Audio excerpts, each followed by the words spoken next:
A sudden movement caught her eye. From the shadows, a tiger stepped into the clearing. Its fur, dark and streaked with mud, glistened with dew. One of its legs seemed injured, dragging slightly as it moved. Its amber eyes, wide and luminous, locked onto Clara. For a heartbeat, neither moved. The villagers, who had been trailing at the edge of the path, whispered anxiously. "Don't go near it," one woman hissed. "You'll get yourself killed." Others shook their heads, murmuring warnings. Clara raised her hands slowly, palms outward, exuding calm and non-threatening energy. "It's okay. I'm here to help, not hurt you," she said softly. Her voice, gentle yet firm, seemed to cut through the tense air. The tiger's ears twitched, muscles coiling, yet it did not run. It seemed to sense something in her, an unfamiliar patience, a quiet determination that had saved countless animals before. The rain began, a soft drizzle turning the dirt beneath her boots slick. Clara took measured steps forward, each one deliberate, slow, non-threatening. The tiger followed her gaze, eyes flitting nervously toward the surrounding trees, where villagers lingered. The forest seemed to hold its breath. Suddenly, a loud laugh erupted from the group. "You think you can tame that wild beast? Foolish girl!" A man waved a stick threateningly. The tiger hissed, a sharp, fearful sound, and Clara froze. Every muscle in her body tensed. She knew that any wrong move could provoke the animal into fleeing, or worse. "Step back," she called, voice louder now, authoritative yet calm. "Everyone, back. Give it space." The villagers hesitated, unsure, but the clearing gradually cleared under her command. Clara's eyes never left the tiger. She knelt slowly, lowering herself to the animal's level. From her pack, she drew a small thermal blanket, holding it carefully as a shield and a comfort. "Easy. Just calm down. I'm not here to harm you," she whispered. The tiger's chest rose and fell rapidly. Its paw dragged slightly, leaving streaks of mud, and a thin line of blood stained the fur near its shoulder. Clara's mind raced. Every second counted. Nearby, the wind rustled violently through the bamboo, carrying the scent of rain and earth. The tiger's gaze darted toward the movement of the villagers, the rustling bushes, the distant sound of a falling branch. Fear pulsed through its body, but something in Clara's posture, her stillness, held it in place. "I need to see your paw," Clara murmured. Carefully, she inched forward, eyes locked on the tiger's, keeping her movements deliberate, predictable, non-threatening. The tiger lowered its head slightly, allowing her to approach but not entirely trusting her yet. A sudden snap of a branch made it flinch violently. Its roar, low and guttural, echoed through the forest. The villagers gasped, some stepping back in alarm, others gripping sticks defensively. Clara froze, holding the blanket steady. "It's okay. I'm right here," she repeated, softening her tone. Her heart pounded as adrenaline coursed through her veins. Every rescue had taught her patience, the delicate balance of asserting authority without invoking fear. The tiger shifted, muscles rippling beneath its wet fur. One paw was clearly injured, bent unnaturally, bleeding slightly. Clara crouched even closer, careful not to make sudden movements. She spoke in the softest voice she could muster, whispering commands she had trained for, tones and cadences designed to calm the most frightened animals. "Steady, calm, easy," she repeated. The tiger's breathing slowed fractionally, eyes flicking between her hands and the approaching forest edge, where the villagers still watched. From the shadows, a ranger finally emerged, cautious, observing Clara's approach. "What are you doing?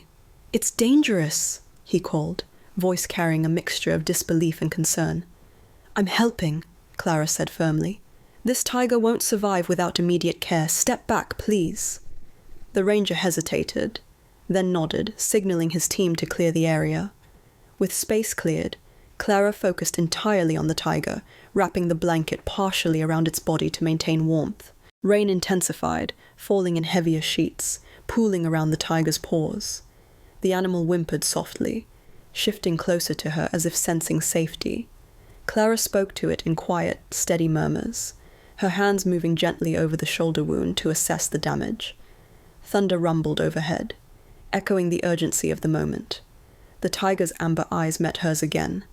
A silent plea, not for attack, but for trust, for help. Clara's pulse quickened. This was the pivotal moment. Seconds could mean life or death. She reached into her bag, producing a small veterinary emergency kit, assessing her limited options until proper medical support arrived.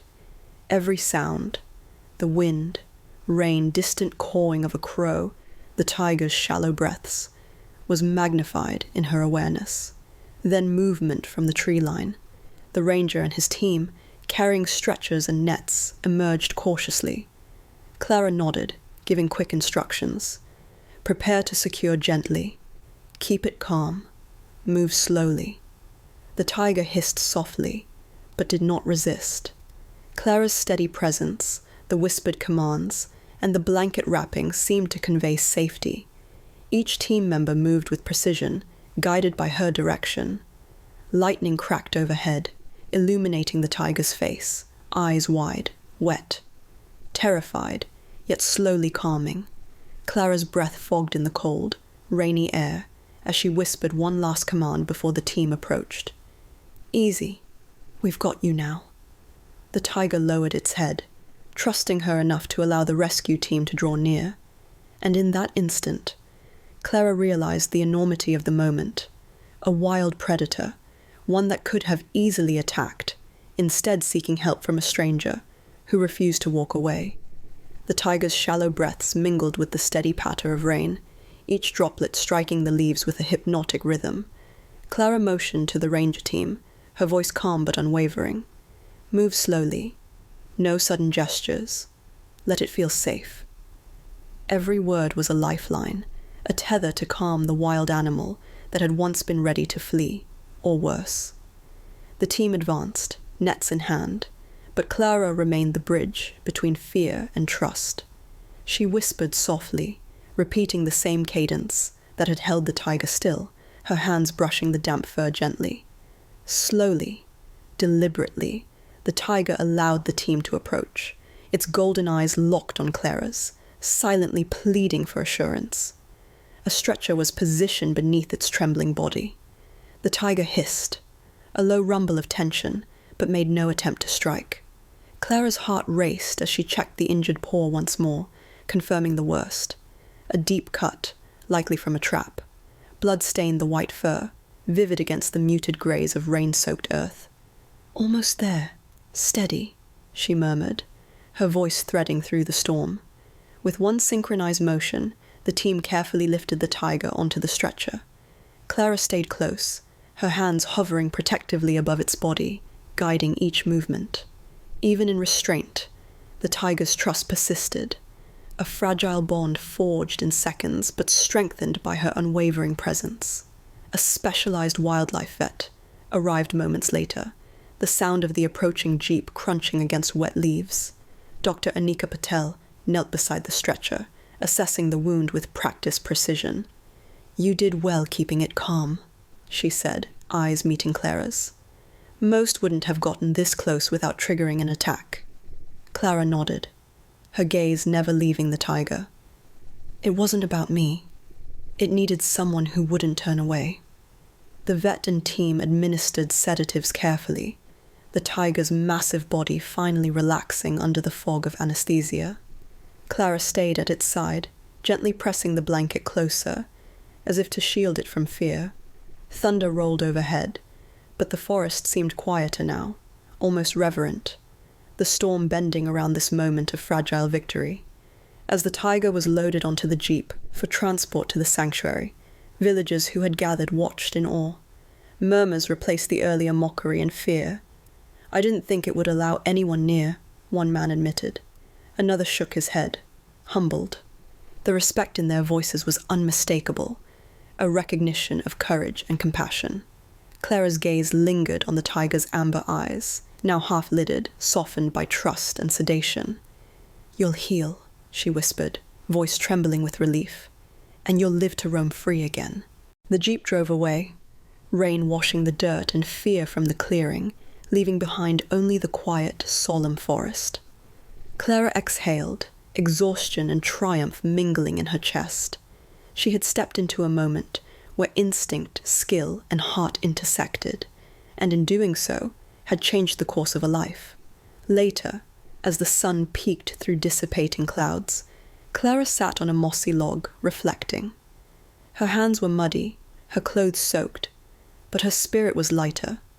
Every rescue carried risk, every choice carried consequence, but the reward, the gift of life, was immeasurable. A soft whisper of wind carried a message across the forest. Compassion mattered more than fear, patience more than power, and in the golden light of a new day, a tiger that might have been lost forever was alive, a testament to courage, empathy, and the unspoken bond between humans and the voiceless creatures of the wild. Clara smiled faintly, standing to continue her patrol. Another cry, another need, might come at any moment. She was ready, as always, to refuse to walk away.